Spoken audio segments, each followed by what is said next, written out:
Nasib naas dialami seorang buruh harian lepas bernama Kadek Upedane yang berasal dari Desa Labesari, Kecamatan Abang.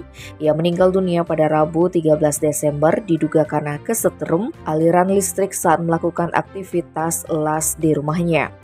Kasihumas Polres Karangasem Ibtu Igede Sukedana menyebut sebelum dinyatakan meninggal dunia, korban sempat mengobrol dengan saksi Wayan Juliani. Jarak keduanya tidak jauh, namun secara tiba-tiba saksi mendengar suara mengegah dari korban. Saksi lantas melihat korban, saat itu didapati korban sudah dalam posisi tertidur tengkurap. Karena curiga korban terkena setrum listrik, saksi lantas mencari meteran listrik. Namun lantaran panik, saksi tidak menemukan meteran listrik yang ia cari.